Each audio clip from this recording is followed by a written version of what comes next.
This year's Advantage RV Modified Tour is officially headed for home. How's everybody doing? I'm Jay Elson, and this is Midco Motorsports. Well, poor weather slowed things down at the start, but the rest of this year's schedule has gone off without a hitch.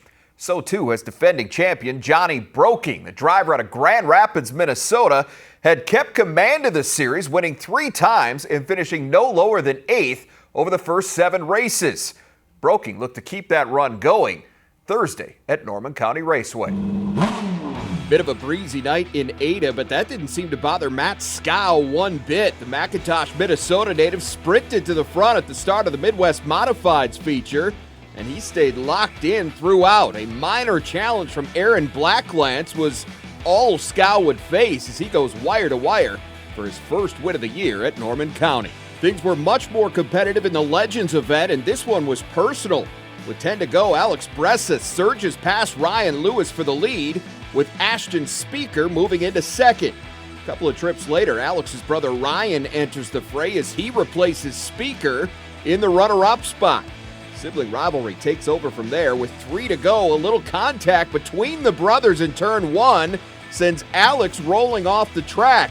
Seemed more mechanical than anything, but either way, Ryan takes over the lead, and he would stay there the rest of the way, picking up win number 1 in Ada. To the IMCA stock cars, good battle early between Todd Heinrich in the 38 and the 4 of Rick Schultz. Those two stayed virtually side by side for the first few circuits. Lap 5 now, Heinrich loses a little momentum between turns 3 and 4, allowing Rob Van Mill to overtake him and start his own battle with Schultz. That went on for 2 more laps before Van Mill managed to gain the edge on the backstretch, and the 40 car kept her steady from there as Van Mill ends his season-long drought with a win at Norman County. That took him to the main event, 32 laps the distance for the Advantage RV Modifieds. Blake Jetvig set the initial pace, which led him into traffic by lap 10, and look at those brakes glow as he attempts to navigate the back of the pack. The 6X of Zach Johnson stayed within striking distance, and after almost making the pass on lap 20, Johnson finally does get it done 2 trips later. But just when it looked like it might be his night, the caution flag flies, and that is just what number 9 starter Tyler Peterson needed. The driver out of Horace, North Dakota, would get by Johnson with 3 to go to complete his climb, earning his second tour victory of the season and a little extra coin.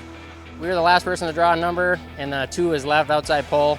It's preferred starting position, but they offered $500. We started 9th, and silly old me took it, and unfortunately, our motor lasted just to the end of the race, and we grenaded it at the end. So my dad's not going to be too happy, but it was an awesome race, so I can't complain.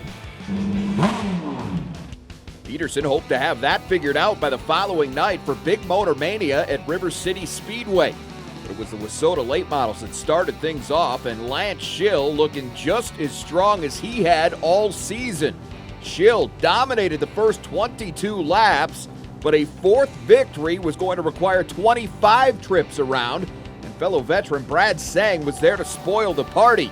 Sang completes the lead change with 3 to go and holds off Schill to pick up his first win of 2022. Lots of eyes on young Ryan Timms in the night's NOSA Sprint feature, but it was almost over as quick as it started.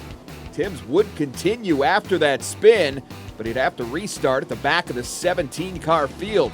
When they got back to green, Nick Omdahl took control, and the 0 car put on a clinic.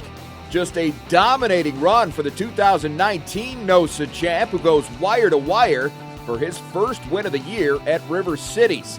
Mark Dobmeyer came home second, while Timms rebounded to finish 4th.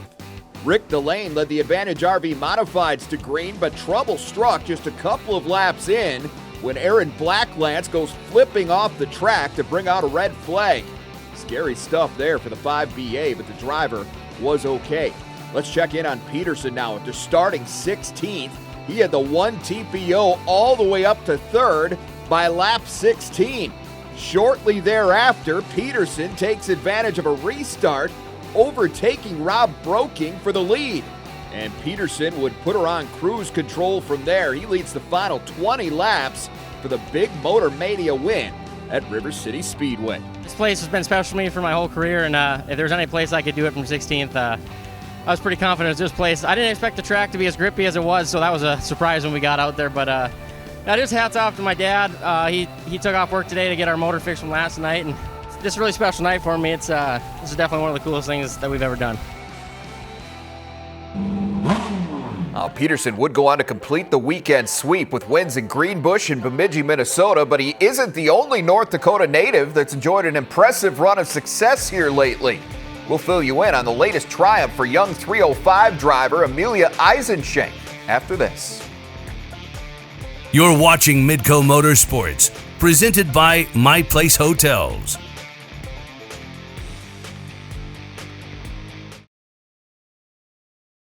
The Schatz family appears to have itself another natural winner. Donnie's 14-year-old niece, Amelia Eisenschenk, turned her first official laps in an IMCA Race Saver sprint car on June 17th. Her first feature victory came less than 2 weeks later. She won again Friday at Red River Valley. Then it was on to South Dakota, where she attempted to conquer I-90 Speedway for the first time. After finishing second in her heat, Eisenschenk drew the top spot for the night's 20-lap feature, and she would make the clean air count. Eisenschenk would have to manage a couple of restarts along the way, but her and that one machine absolutely dusted the field. Amelia crossed the finish line more than 3 seconds ahead of runner-up Dylan Waxstall to become the youngest driver ever to win a sprint car feature at I-90 Speedway. How about that? Amelia Eisenschenk now with 3 wins in her first 7 career starts in a 305 sprint car. Eisenschenk did not join her fellow 305 competitors at Huset's on Sunday. This time it was John Lamberts that had the luxury of the 1 spot, and he looked poised to follow Amelia's lead. Longhair set a blistering pace in the 12L, opening up as much as a 3-second advantage. While Lambert showed the way, the 23 of Brandon Bosma was methodically working its way toward the front, and the last box to check came as they hit the white flag. Bosma hugs the wall to get it done, and after taking a DNF the week prior, he comes back to notch his track best, 3rd 305 win of the season. The late model street stock feature was a 2-horse race between Sean Taylor's 71X and the 64 of Corey Yai. Taylor got to the lead off the start, but Yai was there to hound him throughout, with both drivers trying to stake a claim to the bottom lane. Yai would make one last charge in the final laps, but it just wasn't quite enough. Taylor completes the quest for his first win of the year at Huset's. Buckle up now for a great finish in the 410 sprints. Defending track champ Justin Henderson hasn't finished better than 3rd at Huset's this season, but there's the 7 car pacing the field early. A few laps in, 2nd place running Caleb Johnson almost goes for a ride, but the 22K stays grounded. That was good news for Johnson because he battled back to finish 8th. Meanwhile, Henderson just kept plugging away, weaving through traffic until a flurry of caution slowed him down. He'd eventually go to a green-white checkered finish, and that's where Ryan Timms makes his appearance. The 5T powers past Brooke Tatnell for 2nd on the restart to set up a mad dash with Henderson, and it got physical.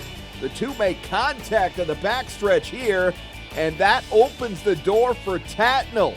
Right spot, right time for the Aussie, who flies by to pick up his 2nd win of the season.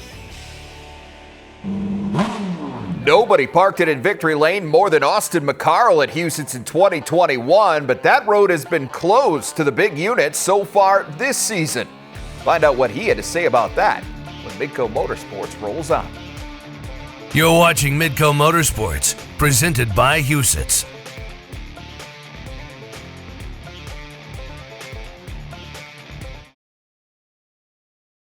The McCarls are arguably the first family of sprint car racing at Huset Speedway. Of course, Terry is largely responsible for that with his track record 102 career victories.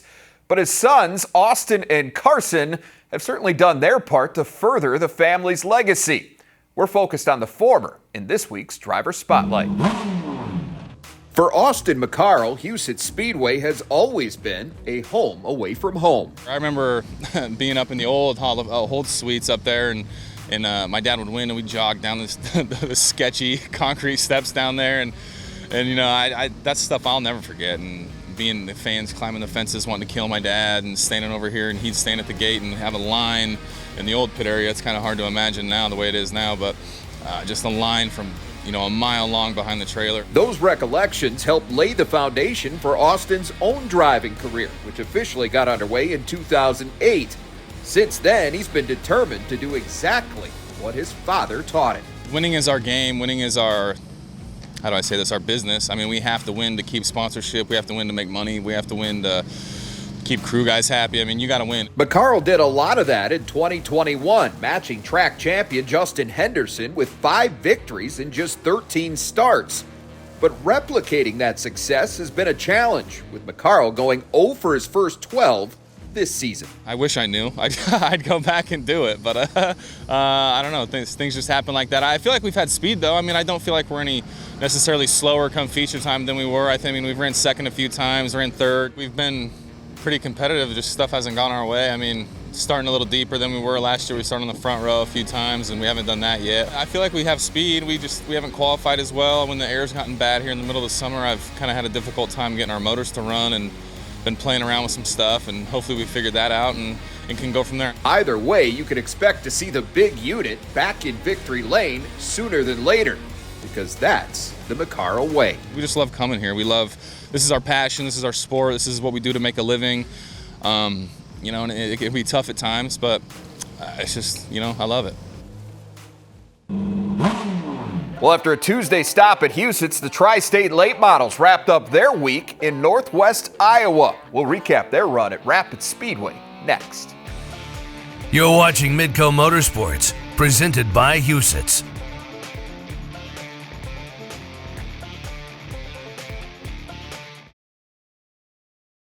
While Justin Zeitner has dominated victory lane with the Tri-State Late Models this season, Trevor Anderson has been the series king of consistency. Friday, roughly 72 hours after securing his first career late model victory at Huset's, Anderson looked to add to his lead in the points at Rapid Speedway. Odds seem pretty good with Anderson starting at the front row alongside the 8-car driven by Lane Brendan, but things would get interesting between those two. Off the start, great jump for Brendan, forcing Anderson to settle into second. The 20 hung tough, though, and the persistent pressure eventually pays off, although not without a price. Neither guy willing to give an inch here, and that sends Brendan up and over in turn 1. That was it for the 8-car, while Anderson managed to take a tire and tag the rear. Rookie points leader Shane DeMay would inherit the lead, but that would not last long as Luke Sadoff gets by him on the inside. But don't forget about Anderson. Just 6 laps after his wreck, he charges back to the head of the pack, and this time it stuck.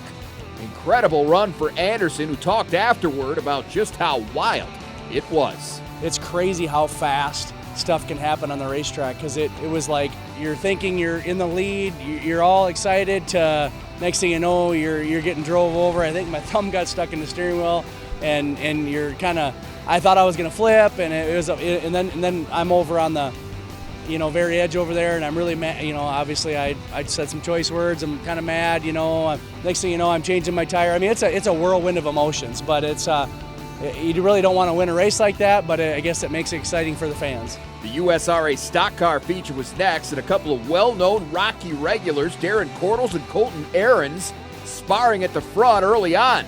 Ahrens eventually gains the edge, but the 46 loses its grip in the top spot moments later. Cordles right back in a fight on the restart, this time with Dylan Fitzpatrick. The 82 rides the high side to the lead, and it probably should have stayed there because Cordles responds on that same line to get back to the front the next time around. And that move there would seal it. Cordles ends a long drought, parking his 11K in victory lane for the first time since 2020. A group of students from South Dakota State University recently put their race car to the test in a national competition. We'll introduce you to Wild Hair Racing when we come back. You're watching Midco Motorsports, presented by My Place Hotels.